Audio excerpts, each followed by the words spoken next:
This week's podcast is going to rip off another Band-Aid to help you heal your rental mindset. Welcome to the Intentional Success Podcast, where we unpack the top strategies, explore business trends, and drill down into best practices to help your live events production business grow and scale on purpose. I'm your host, Tom Stimson. So this is episode 2 of 3 to help you get ready for 2025 by getting rid of the rental mindset in your business so you can make more money with less stress and have a lot more fun doing it. If you think like a rental company, then you will make transactional choices that will undermine your ability to be scalable. And you'll make less money and you'll have less fun. You with me? So last week I shared the 3 key things you need to do to become scalable. Very simple. Number 1, you got to fix your pricing model so that you can make a profit on your variable cost of goods sold. And this starts with earning a significantly higher gross profit on talent, raising labor prices. Number 2, we need to reorganize your full-time staff so that 100% of your inside team is focused on generating profitable revenue, planning the execution of those projects, and keeping the business machine in good health. We'll talk about that more today. Turning down business. Number 3, when you are too busy, right? Windfall revenue should never come at the expense of selling and planning for future work. Now, it's all right here in my book. Remember the book, Balance? How to Build a Scalable Business with Less Stress and More Profit. You can order a copy on Amazon, listen to it on Audible, get caught up if you haven't done that. This week, we need your team working on the right things, right? What are the right things? It starts with separating your full-time staff into people that get shows done and people that do shows, right? Your show crew or execution team, as I refer to them, should be 100% billable, right? They're not in the shop cleaning up their toolbox, filling out expense reports, or prepping other shows. They need to be on show site. Otherwise, why do you have them? And whether they are staff or freelance doesn't matter. How you pay someone doesn't matter. Execution team is execution team. Show people don't belong in the office. They're not happy there. They don't do their best work. We want people who want to be there and who are going to focus on that job 100%. Now, remember what we learned last week. Raise your labor rates. This is how you start changing the mindset. When you raise your labor rates, you're going to get your talent pool straightened out. You'll no longer need to send your best employees out on show site to make sure everything goes well because you can afford to hire people who can do that. And your best people can now focus on making sure every job goes well instead of looking at one job at a time over a clipboard or their iPad or whatever on a show site. When you are in the business of getting shows done, your superpower now has to be planning. Your best planners create documentation for every project, which helps the show team execute better, right? Planners focus on details. Think of who your most detail-oriented person is. That's your best planner. Your planning team is probably going to be 50% of your staff, right? Their job is to centralize as many of the show planning and procurement functions as possible. And for a 5-person company, this could be your ops manager, your warehouse manager, and part of the owner's time.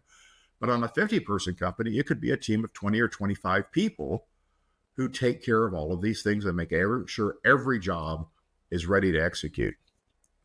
Your planning department has one primary output.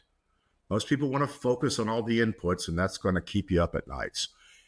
The show book is your output. If you can write the show book that tells the crew, here's the equipment you're getting, here's where it's coming from, here are the sub-rentals, here's the labor booking, here's everybody's phone numbers, here's everybody's travel information, here's the trucking plan, here are the drawings, here are the client expectations, here's the show flow and agenda. They're good to go. That's all they've been asking for. If they have to ask someone on a show site for that information, we failed as planning because it should be in their hands. They should be asking for clarification, not for primary information. So the show book is the most important output of any successful event production business. It's the roadmap of the event, and it makes all the relevant information available to anyone that can use it, regardless of how they get paid or what their job is on the show. Now, how do you get there? And this is where a lot of people get hung up. But I'm going to make it very simple. I want you to think about moving one person in your company. So you've probably, if in a larger company, you've got several employees that split their time between project management functions and show site management functions. And these are two different things. Decide which they're better at. You already know, don't you, right? If they're great at planning, then let's get them off of shows. If they're great at doing shows, make that their only role. And I know there's objections. I can hear them coming through right now. I hear these objections all the time. You have one person in your business who is great at production management, but can only be on one show at a time. And your clients love them. Okay. In between shows, they maybe try to manage operations or they try and work on processes, but every big show sucks them in. So all they work on stops, except for that show. All business stops. Oh, we got another meeting for the show. Oh, I've got to get another drawing updated. Oh, I've got to talk to the LED supplier. And all of a sudden, the other jobs you're working on don't get the love that they need. Now, if you commit to changing the role of at least one key person to becoming a full-time planner, the person I would call your senior production manager, okay, instead of a hybrid PM who goes back and forth between shows and planning, here's what's going to happen for your business. Number one, any centralized service you currently have, such as, well, Tom, we have an operations manager and we hired somebody to book labor and we have a person who does logistics and sub-rentals. That person is, all those people are now going to have a qualified manager who is focused on providing the best support for all shows. And remember, the output of planning is the show book. We have to share the information about the things that we did, right? We need to put that in a language and a format that show people can use. Second thing that's going to happen, everyone in sales, project management, show crew are going to have access to a subject matter expert that is always available because they're not tied up on shows. So this means you've got technical support for estimating. You've got someone to attend meetings with key clients. You have someone to recruit new freelancers and find new suppliers. You have someone to answer questions from the crew about the show book, and then we'll make the show book even better after that. Number three, you're going to finally have someone who can sort out all those packages in kits that you were going to put together to do faster estimating and define systems and make warehouse operations and QC easier, instead of customizing every order and assembling every package for the first time every time you do a show. You've been promising to do that for years. The people who do that are tired in between shows. They don't want to work on that. If we have a dedicated senior production manager, they are the expert, right? So we can eliminate all the decision by committee and, my favorite, waiting for downtime nonsense so that we can actually get this stuff done. Finally get this stuff done. These tasks that you've been putting off are mission critical, okay? And they will make your planning process worth it. Number four, you're going to have a fantastic show book. The template is going to just get better and better every single time you use it. The show book will be completed consistently. The crews won't be guessing anymore. We're going to cut down on surprises. We're going to capture more details. We're going to be more consistent.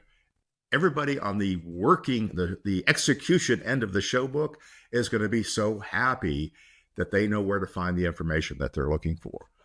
By the way, you can also hold them more accountable if you gave them the information. They have to look at it. They have to ask questions. They have to follow through on it. It cuts down on stupid phone calls to the office to say, hey, where is this? What are we doing here? The information's right there, right? When you have a show book, number five, you can start outsourcing on-site show leads and project managers, because they're not having to be involved in the internal process of allocating equipment and negotiating gear and sub-rentals and talking to suppliers.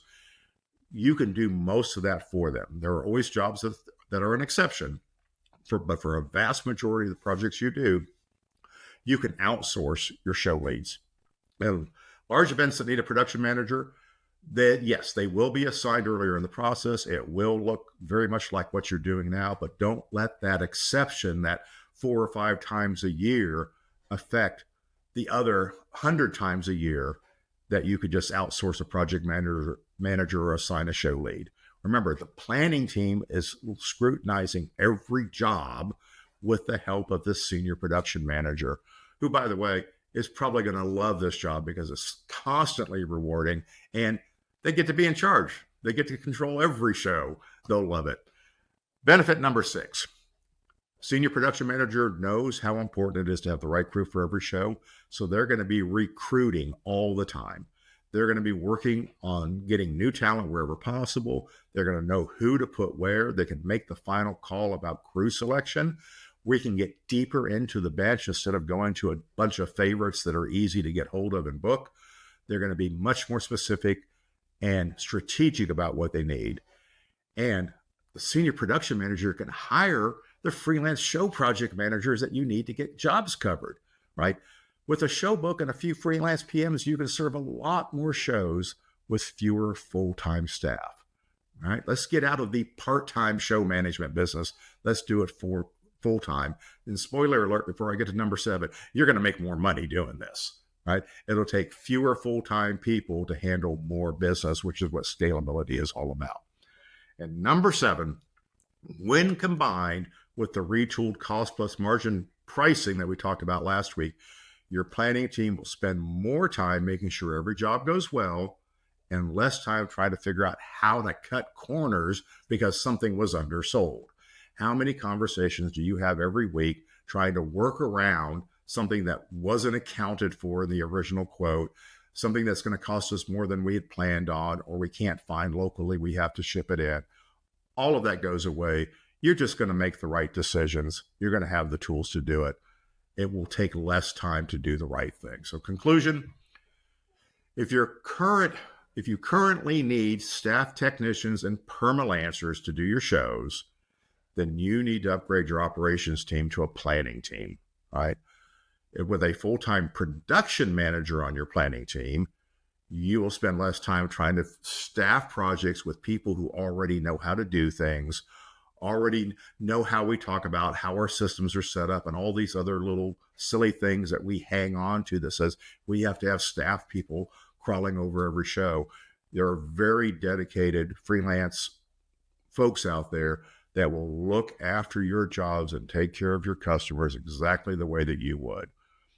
Now, the question is, who is the best person to be your master production manager for all jobs? Make the move now. It'll make a huge impact on your 2025. So if you need more help navigating the ins and outs of scalability, consider joining one of my intentional success clubs and learn from not just myself, but from your peers. How are they applying these things? There are so many different business models and nuances and customer types that we deal with. It's fantastic insight. And you'll get access to my coaching for you and your business. So visit my website at trstimson.com. Click on Let's Chat. Let's just have a conversation. Okay. Let's see what's going on in your business and see how I can help you in 2025. Thanks for listening. If you want to find out more about today's episode, go to trstimson.com/podcast, where you'll find the show notes, related links, and tons of other valuable resources. If you haven't already subscribed to the Intentional Success Podcast, please do so, and I'd greatly appreciate if you would rate and review the show. Also, if you think you might be a good fit to work together or want more information about the Stimson Group, I'd love to hear from you. Visit trstimson.com for more information.